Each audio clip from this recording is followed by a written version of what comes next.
Hi, my name is Steve Werblow. I am the Secretary General of IFAJ, and when I'm not volunteering with IFAJ, I'm a freelance writer and photographer out of Oregon in the Northwest United States. So I've been in journalism and communications for the past 31 years since graduating from an agricultural university.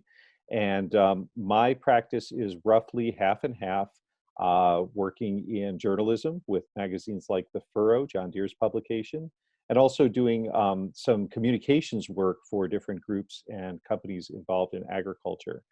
So the writing that I'm going to talk about today can apply very easily to both journalism and communication. So hopefully it's of help. As we're all stuck inside, or many of us are stuck inside, thanks to coronavirus and various restrictions on travel. The way I'm looking at this is it's an opportunity for us to challenge ourselves and to perhaps look at new ways to report stories and to also conceive of stories and find new angles, new things to share with our readers or our audiences. One of the things that I think we're going to be challenged with, particularly because of restrictions in travel and the access to stories, and also because of the virus itself and the fact that it's generating a lot of need for stories about how COVID-19 is impacting agriculture, is we're going to find ourselves reporting in many cases on the same old story. So things that come up often and that we're asked to report on and find sort of new ways to bring that to our audiences. The better we get at finding new ways to bring those stories to our audiences, the more they'll get out of them, and also the more we'll get out of them as writers, as journalists. So I think it's really important to stimulate our own creativity because that enthusiasm that we can create comes through in the work that we present. So whether it's a disease in calves or the state of honeybees this spring or cover crops or certain kinds of plant diseases or animal problems that occur year after year, season after season, we're often called to write on that same old story. So what we'll talk about today is some new ways to look at stories and find ways to tell those, to share that information in a fresh way. So the first question is there a fresh angle? Is there something that we haven't talked about yet? So let's talk about ways to kind of find those angles. There might be new insights out there, some new piece of research, somebody new saying something. We'll talk a little bit about finding those new people, those new voices, because that can be important not only for us as journalists, but for them as sources of information. There might be new products. The supply lines may be yielding new opportunities, and people need to understand how to use them, or new insights on how to use products that they may be familiar with. We can go back to an old source and see what's changed. And this one it's easy on a lot of levels, and it helps us too. If we can't get out of the house to go do visuals, or we can't travel across state lines to take photographs for a story, it's nice to be able to go back into the library and pull a photo of somebody we've already talked to and bring that person back into the story. Capital Press, which is an agricultural newspaper here in the Western United States, just did a great job. They went and revisited a climate change special issue that they did 15 years ago and went back and said, all right, what's changed now in the past 15 years? What do we know now that we didn't know then, et cetera, and so forth? It was a really great device. And truly, this is a really important time to be able to pull on that strategy. Um, Looking at sources we've already talked to, can I round up a few of the people I already know and get some sort of new angle together, or get a roundup story where we get different perspectives on something that's important to us, whether it's COVID-19 and what it's doing to the food supply lines, or whether it's just, hey, what's happening this spring? It's dry in Europe, it's wet in the Midwestern US, whatever it is. Let's round up those people and again utilize assets that we already have in our libraries. And then is there someone who I spoke to in the past who may have a really different angle from what the other stuff I'm seeing in other papers or in other media? Maybe something's changed for that person in a really substantial way. Um, this is a good time to go revisit that and just check in on some of your old sources. And of course, the sort of the secret superpower of IFAJ. Who do I know from IFAJ who can provide insight from another country? And I've seen a lot of chatter among IFAJ friends, checking in with each other and networking to get perspectives on what's happening in other countries, and that's really exciting to see. It's really using our network as an organization to help enable good reporting from even in the work from home era that we're in. Here's a chance to say kind of, if I could do it all over again, right? That's the classic statement. Oh, if I could live my life again, if I could write that story again. Well, here's our chance to do that. This is actually probably the best time in the history of journalism to go back and revisit a story and do it the way that you've now decided you'd like to approach it. And you can ask that of your sources too. It's the same approach as finding the angle may also allow you to find new information from your sources. So ask your sources, if you could do this again differently, what would you do? If you knew how things were going to play out now, what might you have done differently to align? Maybe that provides your reader with an idea that could help him or her run their business. And then do it. Go out there and execute those stories in ways that may allow you to have a second chance. It's almost like rekindling a romance. You in many cases you kind of fall in love with the story, and maybe it's time to fall in love with some of these stories again, or some of these ideas. Um, the way that I spend a lot of time trying to come up with story ideas, because certainly all of us are have a lot that we need to write, and we have to come up with creative ways to do it. What I find I tend to do is what I call walk around a story. Okay, it's something that I started doing with my photography, because at some point you realize you've taken the same picture a million times. In 30 years, you're going to take that same portrait, you're going to take that same insect shot or that same crop shot a million times. And so what I start to do when I feel like I've taken this photograph enough times, I grab it because I know I need it, but then I start to walk around, literally walk around the subject and try to find new angles that I haven't tried yet. And I'll crouch down or get down on, right down at ground level, or I'll try to stand up and see what would happen if I looked straight down on it. Well, we can do the same thing with story ideas. We take that idea that we know we have, that reliable, gotta have it kind of thing, and let's start figuratively walking around it.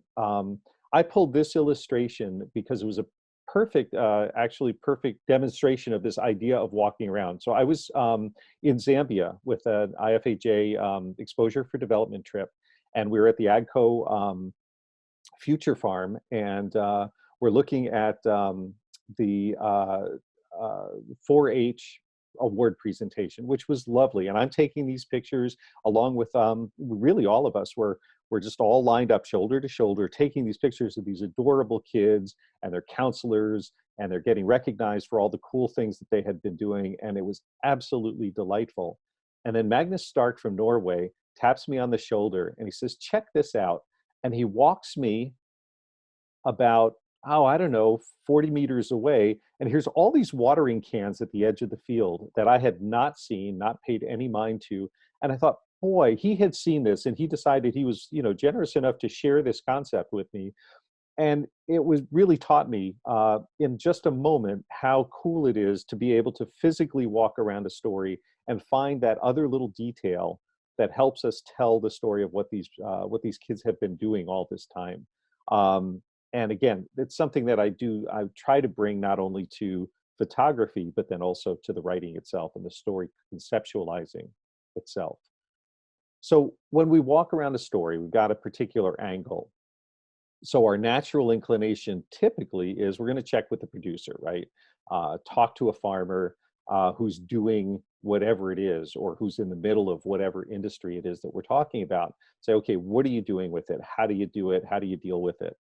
And so here's a high tech, big time commercial production outfit dairy in Germany. Okay, perfect place to start. People tend to really like to see what the leaders are up to. But what if we go to the small guy? Maybe it's time to just to move things around a little bit or change things up. What if we talk to the small guy, the organic producer, the local guy, the guy who is literally milking only 12 cows, like the fellow on the right? What's he doing? What's his market look like? What we're finding in the US with COVID-19 is that there's this increased interest in many markets in local food, and so the local farms that have uh, uh, uh, advanced purchasing or direct marketing to consumers, that have little farm shops that have gathered together to create packages that they could then drop off or sell with the proper social distancing. All of those businesses have really exploded, which is phenomenal, and it creates, again, a new opportunity. And maybe what we do is we contrast what's happening with the little guy, what's happening with the big guy. Are there opportunities in direct sales for the big guy that he may actually learn from the little guy?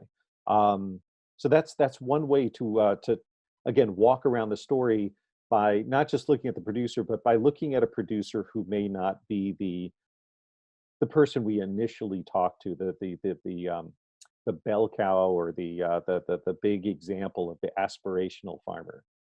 Um, we may also find producers, and we really need to find producers who don't look like us, who don't necessarily fit the mainstream line. So this is Isha. She's a farmer in Idaho. When you think of Idaho farmers, you don't generally think of someone who immigrated from Somalia and grows vegetables for sale at the farmers market.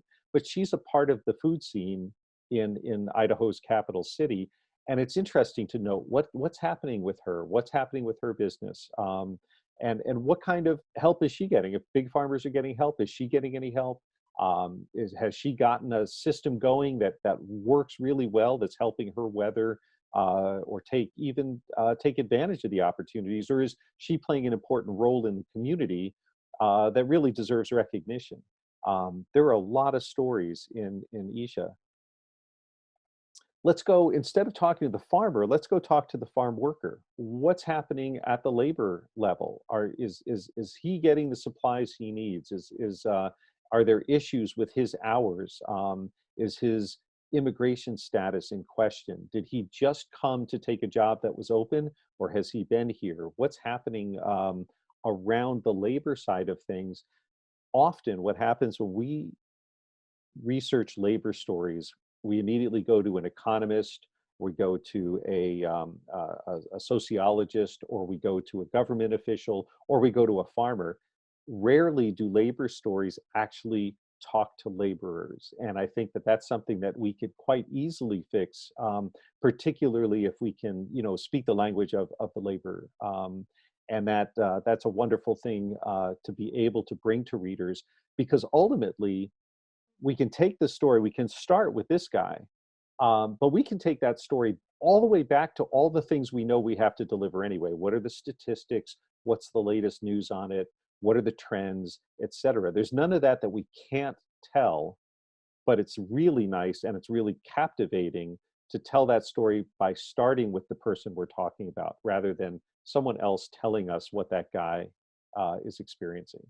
Um, how about the researchers? What are the researchers seeing? What's happening in research right now? Is the current situation going to stop or slow the pipeline for new products, or has it redirected people's attention? Now that we're starting to get the glimmers that animals may be susceptible to the COVID-19 virus, in terms of zoo animals, pets, et cetera. Is this something that's now driving livestock research in a new direction? I do not know the answer to that yet, but I certainly am going to try to find out. Let's talk to those researchers. And again, in many cases, we may already have photos of those people. So we have the package we can put into our publications, but we get new insight to do that with. While we're busy talking about researchers, let's go find some researchers that we haven't talked to yet.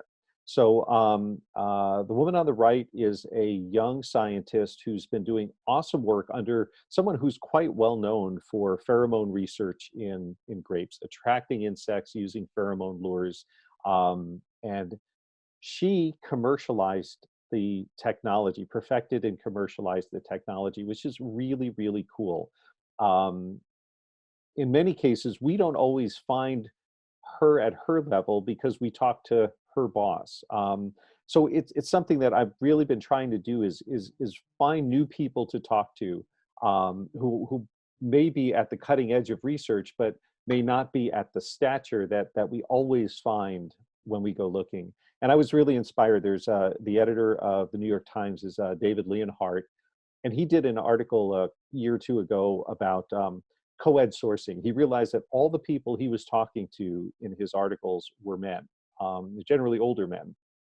And he decided he was going to make an effort to go find women who were experts in the field, who he just hadn't thought about talking to or hadn't met yet, and bring them into the conversation. And I thought that was neat, not just because of the inclusiveness of it, but because it connects us with new sources of information, with new people who can share new insights. And quite honestly, this lady's boss will be a figure in the pheromone research world probably for the next 10 or 15 years and really be a great resource, but she'll be in it for the next 30. So it's really exciting to be making those contacts that can help us in a long time. Now, I will admit that I'm hoping in 30 years, someone else might be writing that story, but it could be that I'm still at it. So you never know. But it is nice to know that you're building up contacts and perspectives that can be helpful,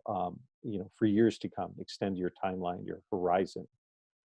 What about the consumer? What does the customer think? Often we talk about products, we talk about the products that our farmers are producing, but we don't often carry forth all the way to the consumer level.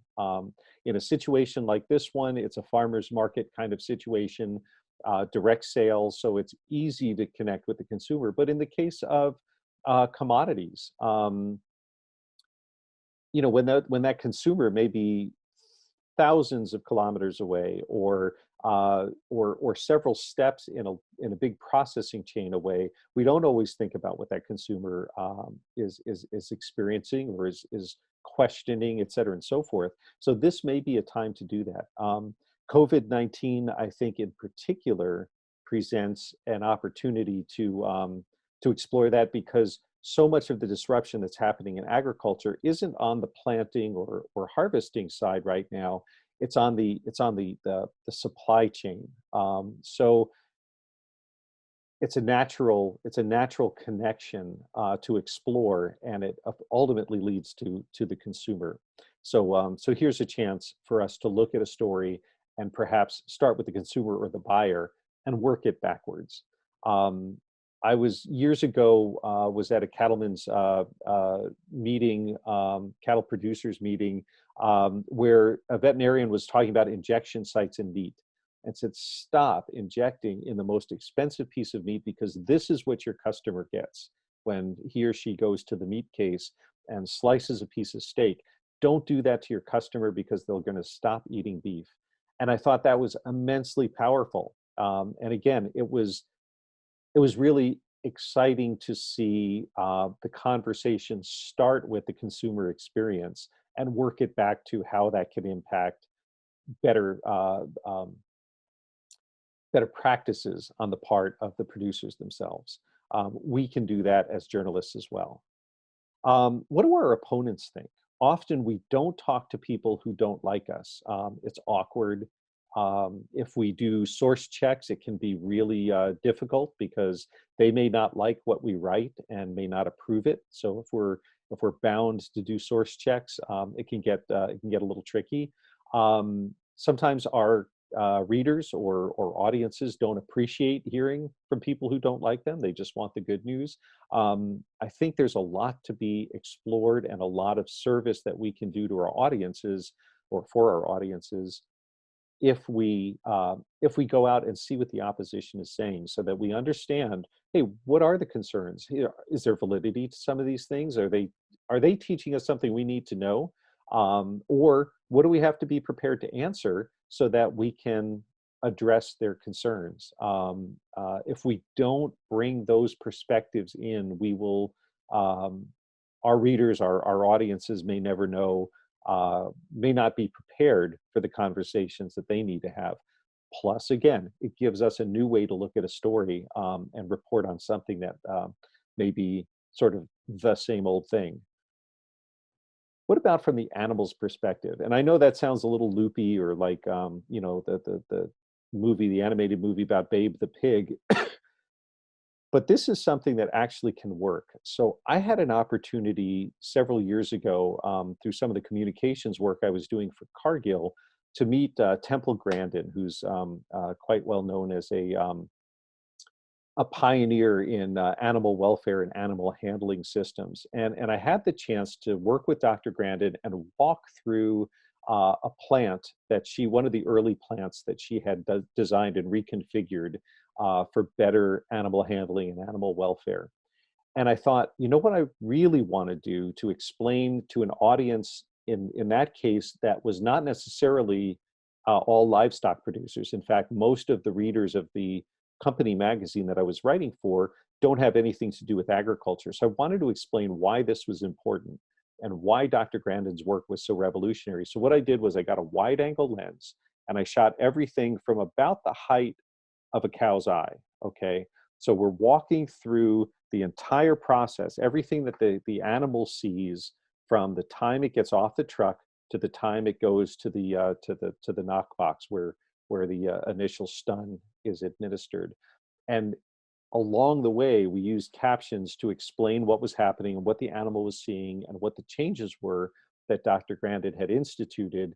And then, of course, talking about how the managers of the meat plant had commented on the impact that those changes had in terms of the efficiency of the plant and the humanity there, and even the sounds and the way animals were moving through it had changed. And by starting with the animal's perspective, it gave me an interesting way to bring that story to life. I think we can do that through any number of things, any number of animals, any number of situations, and takes a little work on the front end, not to make it seem hokey or corny, but if we do that work on the front end, I think we can have really powerful pieces that help us address all sorts of things that might be of interest to our audiences or to consumers. The people that our audiences are ultimately selling their products to and are responsible to. So just another way to look at a story from a different angle. Of course, there's the economist's angle. Okay, we talk about production, but I have to say I really like talking to economists. I'm not inherently a numbers person, but I really like having data. But what I really like about economists is that they have a tendency they walk around their story really skillfully. Some of the most interesting projects I've worked on in communications have been in conjunction with economists who taught me a lot about questions to ask and how to keep investigating something. It's like watching a law, a law show on television or a movie about lawyers where they're constantly probing for that other answer and for that other angle that somebody hadn't figured out yet. So economists' angles can be quite fascinating. We have within IFAJ, we have friends at Rabobank and other banks and entities and government entities whose economists really put together great work and are quite accessible. And I have found the IFAJ connections that I've made to be extremely valuable in helping me look for not just data, but the questions and answers that can help inform a story. Building on that economist angle approach, there's the unusual metrics. I mean, usually we'll talk about, okay, what was the milk price and how many units of milk are being sold, or how many tons of beef or whatever. But here's a story again from the New York Times, which I read a lot. This was an article about neighborhoods and about the changing neighborhoods in the city of New York, and how some neighborhoods have gotten very wealthy and some neighborhoods have stayed the same. And what they did, instead of talking about income or um, other or demographics, what they did was they looked at dog licenses, and they decided that the people who have German Shepherds and Pit Bulls may have a whole different set of socioeconomic and cultural and interest-based reasons for having dogs that are one kind of dog, and other folks had the little kind of poodles that you can put in your purse. They have a whole other set of interests. So they started looking at changes in dog licenses and the breeds of dogs that were in these different neighborhoods. And it was just a really clever way to analyze an article that had, a topic that had been covered again and again in the city of New York. But this brought a new way to do it, and I really admired that, and I try to keep that in mind as I look for uh, ways to express data, or ways to express change, or ways to express volume. John McPhee used to use, I think it was the city of Cincinnati. He would talk about something to give you the idea of how big something is or how many people were in a place. He would tell you, it's as if the population of Cincinnati walked through there every day. And he actually used it a couple different times in a couple of different books. And I just thought it was brilliant. And it was kind of fun to see it pop up, which is a good reminder that maybe we need to periodically pick, new towns or new data. But it was really a clever device. What's the global impact? Okay, often we look at what we do, particularly if we don't come from countries, or we're not reporting on industries that are completely export dependent. So if you're in Ireland or Chile or Argentina, you're constantly looking, or Australia, you're constantly looking at global impact, because that's where the vast majority of your market is. If you're in the United States, a portion of our market is global. And so we don't always look for the global impact of what's happening, but it's a nice way for us to connect that reader back to some of the forces that are driving price, demand, trade issues, et cetera, and so forth. So let's look at what's happening in other countries. And again, IFAJ is kind of the super tool that we have that allows us to do that. So, let's take advantage of it, particularly given that most of us are actually at our desks, at our computers, and willing to help each other. Another thing to look at is how other producers are dealing with similar problems. And so it's often easy to think, okay, I'm writing a story about wheat. I'm going to go on ahead and just keep on going for other wheat growers. But maybe people who are looking at that story may actually be maize growers who are interested to see how the wheat people are doing with an emerging disease, because maize growers know that they have another kind of disease that's coming. They want to see what the tools are or what the approach is. This woman raising chickens, she has to deal with something all chicken producers have to deal with, which is the male offspring. They're not going to lay eggs, so they don't have an economic value. Well, she was busy trying to create economic value for those little male chicks, and ultimately eco tag or eco label her products. And so it was quite brilliant. And I brought that home to the States from an IFAJ Congress to say, hey, maybe this fits somebody. Probably not our big, laying operations, but very possibly somebody scaled about her size. And so I'm helping my readers kind of look across the ocean to see what one of their peers is doing, and say, hey, maybe I can make a little money doing that. So it could be somebody from another product looking over the fence to see what a colleague is doing with a different commodity, but a similar problem. Could be someone from the same commodity looking to see what people in other areas are doing. But either way, again, it's a great device and a great way for us to bring some value from to our readers. And finally, again, great from an IFHA perspective because we have 5,000 colleagues everywhere in the world trying who can help us find these kinds of angles. Cover the coverage. Okay, so going back to that Zambia trip I was mentioning, so here's Given Lubinda. At the time, he was Minister of Agriculture. Smart guy, really well put together, clearly an important guy. And so I photographed him in a portrait to really underscore that he has gravity, and that when I quote him, here's the face to go with it. But I think what Shannon Van Raes, who was also on the trip, did was brilliant. What she did was she photographed Mr. Lubinda being interviewed. And so in her photo in the Manitoba Cooperator, she made it clear that he was news, not just because he looks important, but because he's clearly important because he's got these journalists that are all crouching down around him, waiting to hear what he has to say. And I thought it was a really, really great way to communicate that. So the coverage itself, the fact that media is present, can become part of the story. And I think that's a really exciting concept and a great device that we can use, particularly if we're stuck in a crowd and we can't get the other people out of the image, or if we're looking for reasons for explanations as to how important this is. If you know that the capital city newspaper is asking questions of this farmer, well, that tells us that whatever this farmer is saying is of interest to the whole, to a wider audience. That may be an awesome way in to a new angle.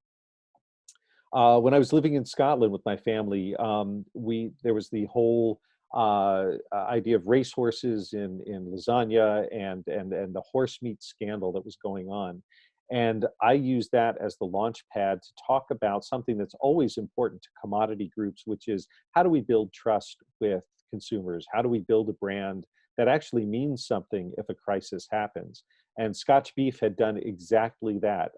And so when the horse meat crisis erupted, they immediately were out there saying, buy Scotch beef because what's in that package. We've certified it. All of our producers live by this code, and they're certified, and they're checked, and they're audited. And it was a wonderful way for them to build their brand and to show the value of the brand that they had built. So I brought that back to my readers in the States and Canada. And again, the launch pad was really the coverage that meat was getting in the media in Britain and Europe, or the rest of Europe. And so anyway, just an interesting way to launch into something. Again, showing that the other media have flagged it as important. Okay, let's talk about how we structure a story, how we build that story. Now that we've got some angle ideas, and we're looking for new ways to new stories to tell. Well, now let's talk about ways to tell it. So I always love the scene in Ferris Bueller's Day Off where Cameron is staring at the Seurat painting, and he goes really deep into the painting, and then all of a sudden we're in outer space. There's this whole shift from macro view to micro view, and I think it's a great metaphor for what we can do as journalists, as writers, in terms of how we bring the story to our own minds and then ultimately to our audiences. And so let's talk about going macro or micro. So here's an article that I was really proud of because it was a fun article to shoot as a photographer, but it was also I think a really fun way to communicate about corn, or maize. In the States we call it corn.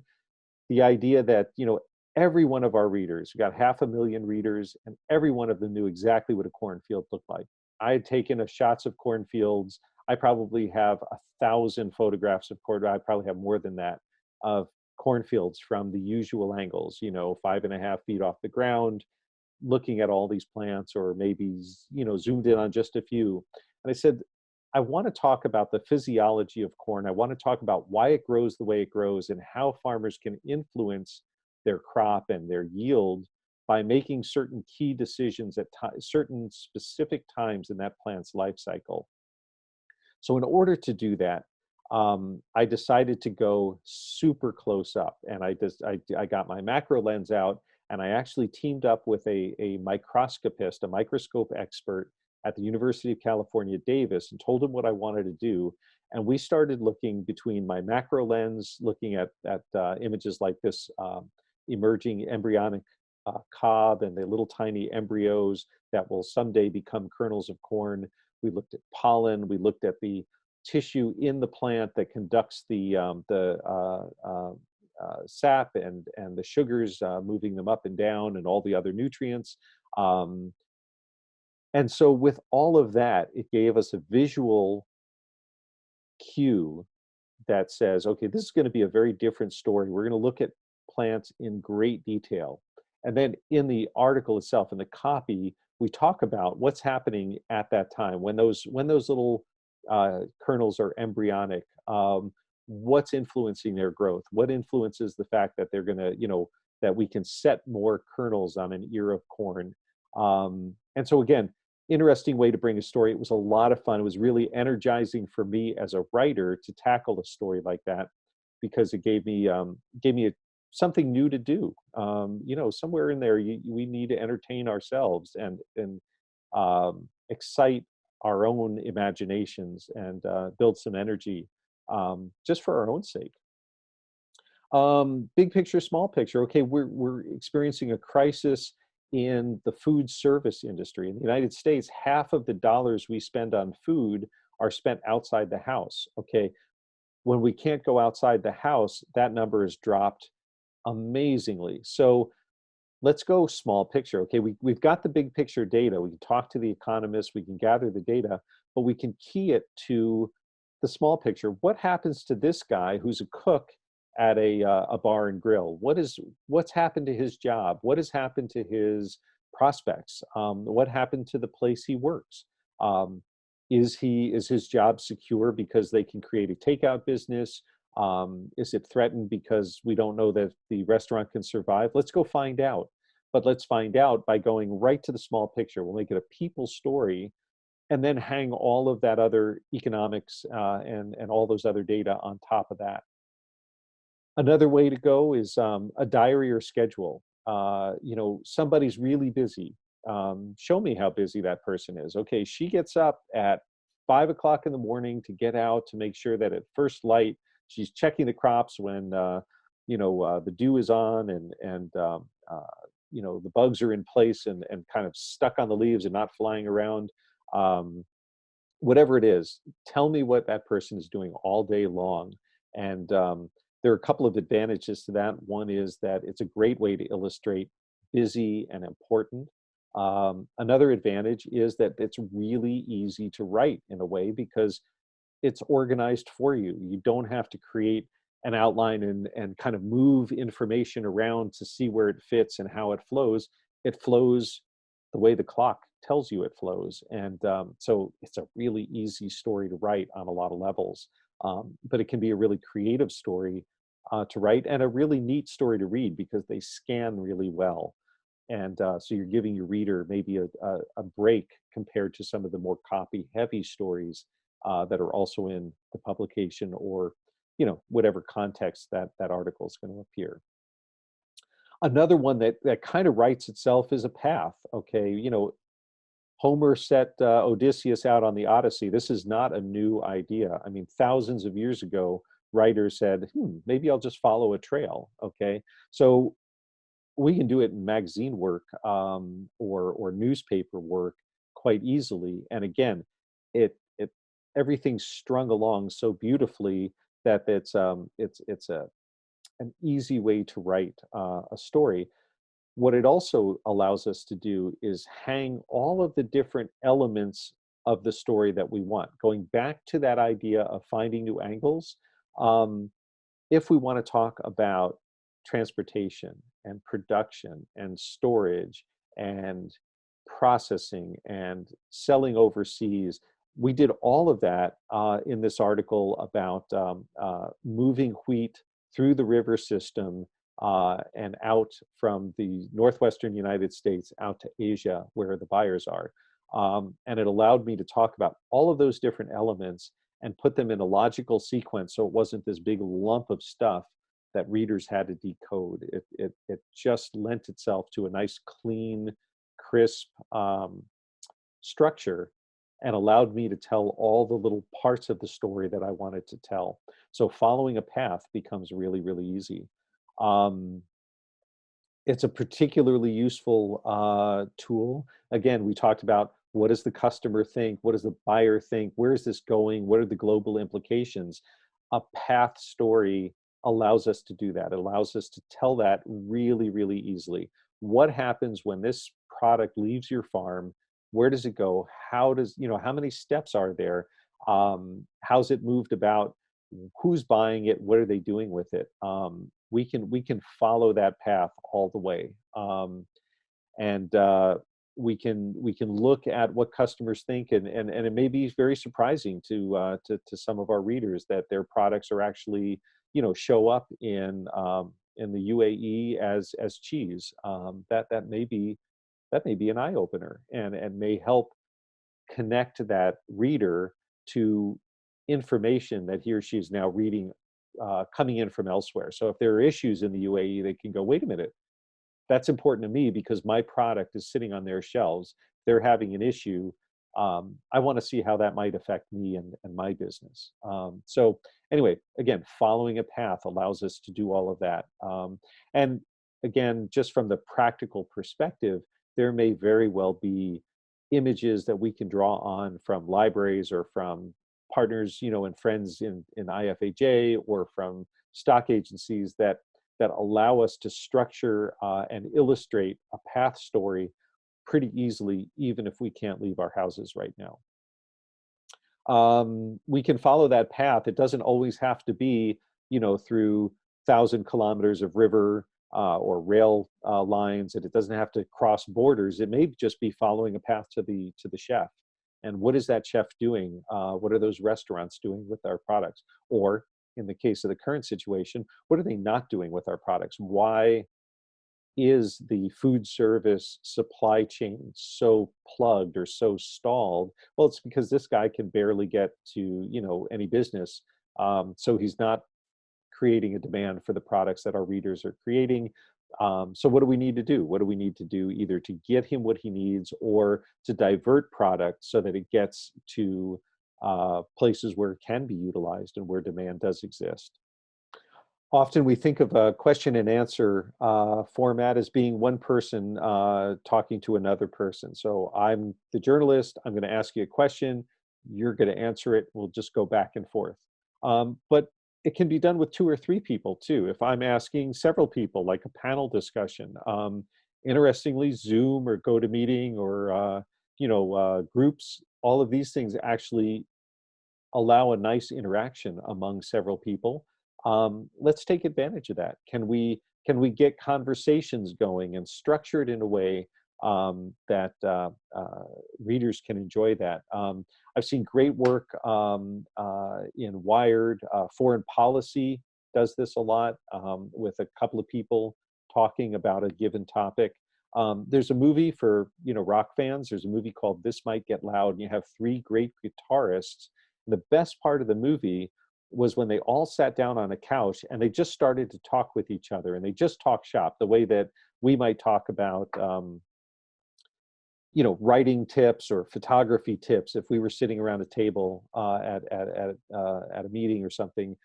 They were talking about guitars, and it was fascinating, and it was a great reminder that listening to the questions people ask each other can be a really, really great way to learn, to find new angles, to let them tell us where the story is. So the idea of two or three people interviewing each other can be really, really compelling. Um, when you're doing these long distance interviews, it can be really, really difficult. It's a lot easier, as we all probably know, to interview people in person because you have their time. You're standing right in front of them, so they can't hang up on you or rush you off. And you have these cues. You can see how they react to things. If they look interested and they lean in, you know that you're getting into something that they're excited about. You can kind of pull more out of them for that. If they look really reserved, if they back up a little bit, you know that's not something that you want to get into. Or maybe it's something that you need to ask more about because that's where the story is, and you just have to be, you have to have finesse. Um, but either way, on the telephone, you really get a lot less of that. And so because you don't have those cues, you don't necessarily you're probably more likely to stick to the basic questions that you know you have to ask rather than letting a conversation evolve. There's usually less time, right? People don't love talking on the phone. Most people don't love talking on the phone. And so they're going to want to get off. They have other things to do. They have 6 million webinars and Zoom conferences to look at because that's what we do now. Um, they just have other things going, so you can take less time. You don't have those slack times where you can get some of those blanks to fill in, or you can let them talk or let them decide they feel like they need to fill the blank while you're driving with them in their truck. Or on the motorbike, or while you're walking to a place. Those little interstitial periods where sometimes the real story happens. My notebooks tend to be filled with little notes in the margins about things we talk about that didn't have to do with the original interview, but may give me ideas for future stories or may give me leads for people to talk to that might be relevant, that kind of thing. Most of that stuff is gone when you're just on the phone or on a Zoom call with somebody. Um, because we have these limitations, we have to be especially careful not to ask yes or no questions. We have to be careful if we want to get good quotes, if we want to get good insights, if we want to hear where the hidden lead might be, where the real interest in a story might be. We have to make sure that we're drawing people out and asking them to give us more information, not just respond quickly to something we ask them that gives an easy answer. And that can be really difficult. I'm going to talk at the very end about recording conversations, and I'm finding that me hearing my own interviews has been both appalling and really instructive because it's teaching me to ask questions differently, and hopefully ask questions in a way that gives me more information rather than allows people to just get out of the conversation more quickly. So we just have to be careful, particularly because we don't have those other opportunities to let them elaborate, and because they're not going to fill in a conversation on a telephone. They might just say, "Okay, I guess we're done. I got to go." So it becomes a technique issue. Um, because we can't see them in many cases, or we can't get some of those cues, we have to listen especially carefully for what I call the sound of a door opening. That little comment in a statement that says, "Wait a minute, I want to tell me a little bit more about that. How did that feel? What did that do? What did you do with that? Well, tell me a little bit more about how that came about," because it's easier to spot that in a face-to-face interview. It's easier to notice the little things to ask about if you're sitting in someone's office or in their truck. A lot harder to do on the telephone. So we have to listen extra carefully for the sound of those doors to open. And then again, asking those questions. How did that feel? What went through your mind? Not just the fact stuff, but the stuff about the feelings, because really those feelings may A, make the story more compelling, or B, tell us teach us what it is that really made an issue or a topic important to the person we're interviewing. That may be the sound of that door opening when they tell you how something felt, and they introduce you to something that you hadn't thought to ask. Um, we have to be there when it happens. And then again, because we're everybody's interested in COVID-19, and everybody's interested in what's going to happen with the economy, what's going to happen with agriculture, with the supply chains. Um, if we have that time, ask how things are going lately. Ask them uh, what they're seeing, what they're feeling like, if anything's changed, even if that's not the subject of the article. There may be something in it that either inspires another article, maybe even with other people, but it gives you the idea, or it helps you answer questions that readers and audiences want to know right now. I promised I would talk about recorded interviews. I have been doing more of that lately. I have always been someone who writes um, really quickly, takes notes, and processes information by writing it down. What I'm finding is that I'm also enjoying recording interviews. There are some tools with an iPhone that allow you to record the conversation. You have to be very careful, depending obviously on what country you're in terms of what's legal, what you have to establish in terms of making sure your source knows that he or she is being recorded. I know I always ask at the beginning, is it okay if I record this so that I can transcribe the interview? If they say no, obviously the recording goes off and we do it the old fashioned way. But I'm finding that recorded interviews are very helpful, both from a time perspective and also from a learning perspective. I'm learning about my own voice in terms of interviewing. What I've found is that there is a company online called Rev.com that my friend Lauren McClinton introduced me to a couple of years ago, and they now have an automated transcription service. So in US pricing, it's 25 US cents per minute of recording, and it comes back in 5 to 10 minutes. And it's shockingly accurate. It's not perfect, but it's really accurate. So you end up with a transcription of your notes, and you can touch a particular word. If the word doesn't seem right, you click the word and it brings the recording to that point in the audio, and you can listen yourself and edit as you need. So it's a really, really great tool, and for 25 cents a minute, it's I think quite worthwhile. So there's my little tip for the day, rev.com. Okay, right now we can't do much of this. We can't get out there in many cases to go talk directly to our people, to look them in the eyes, to get their perspective and have them fill in those blanks for us. So um, I hope that these ideas are helpful in this period where we're doing more of this, where we're talking by phone, where we're limited in our interactions, and we really have to pull some of these ideas and some of these quotes out of our sources. But even when we do get back to a more normal working environment, I hope these ideas are of some help.